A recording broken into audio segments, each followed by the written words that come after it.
That's very mature of you. Doing it. If you're part of that sorry band of individuals that follows Australian politics and policy, there's one trait you've probably seen floating around, and that's that Australians have an exceptional hatred of politicians. They're the least trusted profession we hear, less trustworthy than lawyers and cranks and ex-prisoners. It's taken as a given by the media. Can we really be surprised, they'll hypothesise? Aren't we simply seeing evidence that we haven't incentivised our best and brightest to enter the profession?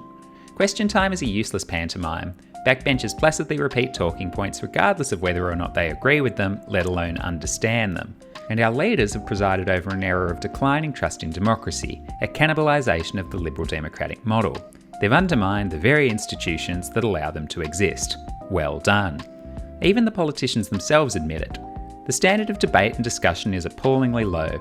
The intelligence and purposefulness of those taking part less than evident. No country deserves politicians as bad as these. There's a great irony in all of this though. For a small country with such a visceral dislike of politicians, we certainly have plenty of them. For a country with only 25 million people, we've somehow managed to stick ourselves with 15 houses of parliament, 2 federal, 2 territorial and 11 state. Oh, and over 500,000 councils. That is a lot of politicians for 25 million people. So why so many? Well, one reason is that Australia is a federation. Federations have states, all of which are self-governing to some extent. America has this too, and so do India, Germany, Brazil, Russia. All of these countries are federations. The states within federations, be it Victoria or Nebraska or Bavaria, all have a level of autonomy and their own governments and public services. This is different from most countries. Most countries on our good earth don't have states. Policy is shaped solely at the national level. For example, China has provinces, but those provinces are administrative in nature. They don't make policy the same way as South Australia or Mississippi or Maharashtra. They are beholden to Beijing.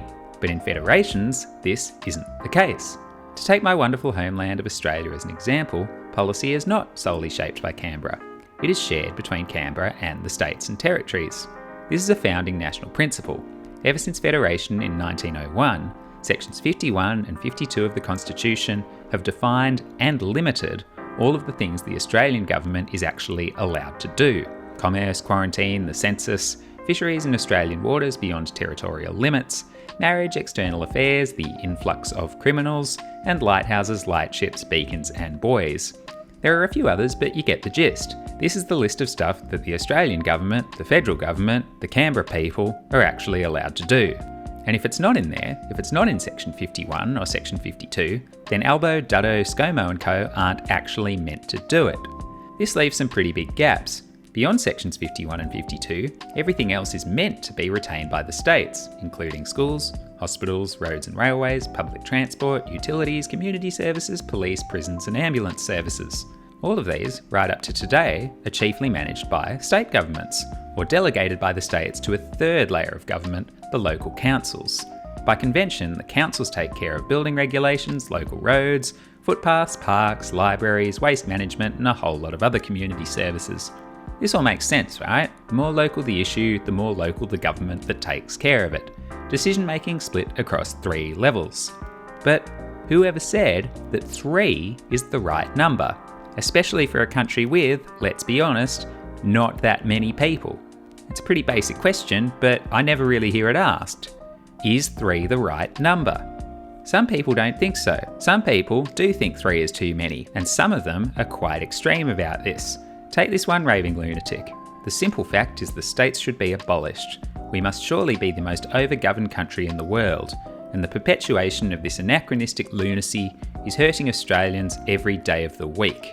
That fringe radical was one of the most popular Australians of all time, former Prime Minister Bob Hawke, speaking in 2016 and echoing what he said at his Boyer lectures way back in 1979, 3 years before he became the Prime Minister. Does Hawke have a point?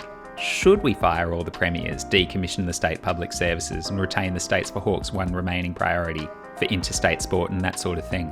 Hawke's position is that once upon a time, back when Australia became a singular nation in 1901, the setup we have now made more sense. For a start, federation wasn't exactly a smooth process. The Federalists, the people who wanted Australia to become Australia, Henry Parkes, Edmund Barton, Alfred Deakin and co, all had to compromise to get the colonies on board. Each of the colonies, today's states, were separate, independent, and often in economic competition with one another, with their own identities and prejudices. Queensland had started as a convict colony within the broader convict colony and wanted to keep importing Pacific Islanders to cut sugarcane. Western Australia had just discovered a bunch of gold and had strong timber and shipping industries. They didn't really want to share that much. Some of them still don't. If you want to have a really fun half an hour, Google Western Australia GST deal. Stepping back, a similar tug of war had already happened in the US 100 years earlier. In both cases, Australia and the US were once a bundle of separate colonies, separate pockets of British land grabs and local expansionism. But in both cases, everyone could see that disunity was starting to create needless problems. Each colony had its own laws, its own railway gauges, its own postage stamps and its own taxes. Eventually, the Australian colonies kind of accepted that if someone were to invade, 6 small siloed armies might not be quite as effective as a single national army, and also that it's much easier to actually have some central authority of some description, making sure that all the trains actually operate on the same gauge tracks rather than having to needlessly terminate in the middle of nowhere. The compromise reached between the Federalists and the states was what we now see in sections 51 and 52 of the Constitution, which leaves a lot of those key services, from health to education, from transport to police, to each of the states. Room to choose their own adventure to a degree. But as time's passed, and certainly by the second half of the 20th century, one could mount a reasonable case that the economic and cultural differences between states have become less relevant. The symbolic divisions remain, the same way that you barrack for a footy team, but Australia doesn't have 6 economies anymore.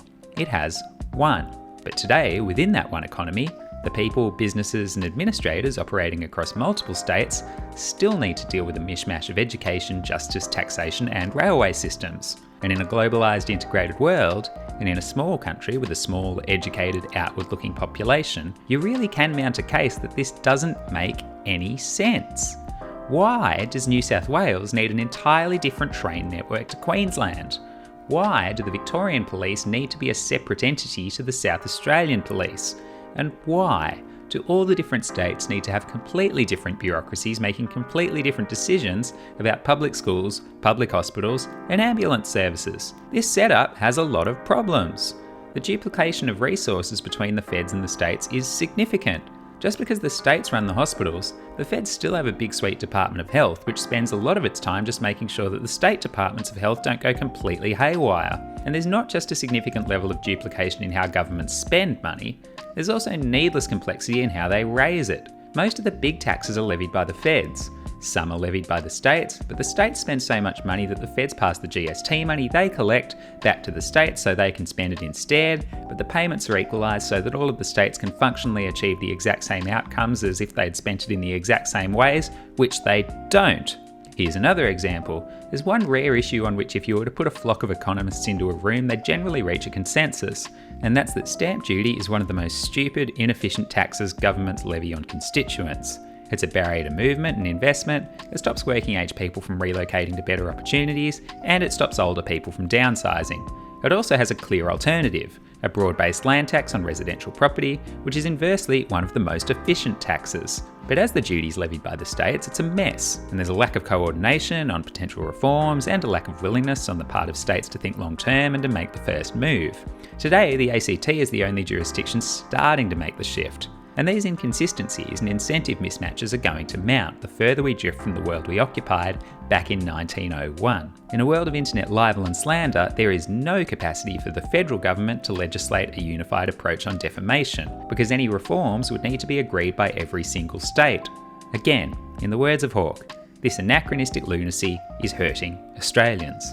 So, why do we perpetuate this anachronistic lunacy if it's so needlessly expensive and such a waste of human capital and such a barrier to reform? What's the upside? Why do we keep the states? There is at least one kind of good answer to this, which I'm going to try and consider in kind of good faith, because on the surface, it makes sense. The question of why we'd spread out government across multiple levels is best answered with another question. Do you really want Canberra deciding everything? Do you really want to have a single leader, a single cabinet, making decisions unilaterally? Didn't the pandemic show the importance of states, of decentralised decision making, and the need for local approaches to issues that affect different local communities? What about the parts of the nation with different levels of urbanisation? Your transport and energy transmission requirements are different if you live in the Pilbara to what they would be if you lived in Haymarket. Different regions have different demographics, with different health needs and different educational preferences and different family structures. We're all different, you might say. So how can Canberra make decisions for all of us? How on earth can they achieve the granularity required for good government? And to all of this, I say, yes. Different regions do have different preferences and needs, and it is good for political and economic power to be dispersed. All politics is indeed local, and I have no faith in a federal department to unilaterally coordinate the different educational, cultural and waste management requirements of urban versus remote localities. This is a fair criticism, but it still doesn't necessarily mean that we need the states.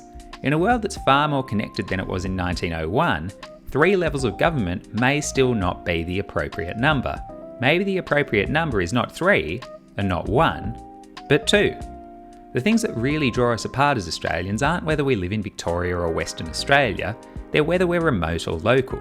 They're whether we operate in the service economy or in agriculture.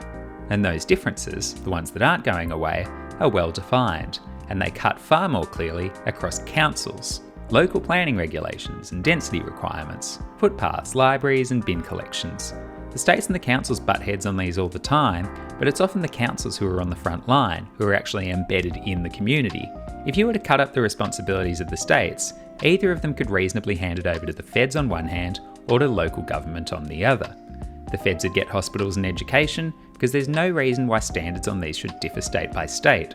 More than no reason, there's no excuse for this difference. And then for the genuine preferences of the community on green space and transport, on the number of bike lanes and the number of car parks, on the delivery of community services to the community, is there truly a benefit in the state providing any of these rather than our local councils, our peers, the community candidates who go to markets on the weekend and to sports matches and who listen to parents' concerns about parklands and shop fronts and crime prevention? And going back to that pandemic we had, was there really a reason why Victorians should have been treated any differently to South Australians?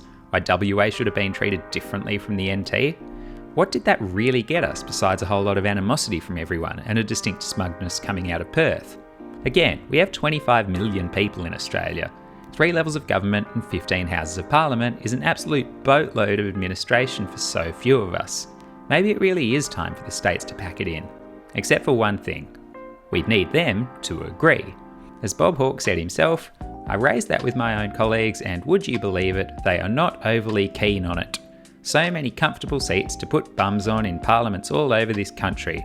But it seems to me that this is what ought to happen. In practice, this would require more than just a referendum to change a piece or two of the Constitution. It'd pretty much demand a complete rewrite. We'd certainly need bipartisan agreement, along with a willingness for state governments to allow themselves to be voted out of existence. This probably isn't happening anytime soon. But maybe if we start asking the question now, we could end up somewhere interesting somewhere down the track. Maybe sometime in the 22nd century. It doesn't need to be a rush. Nobody needs to panic, let's just have a chat about it. And in the meantime, there'll still be plenty of Commonwealth Games contracts that our state premiers will be able to spontaneously rip up.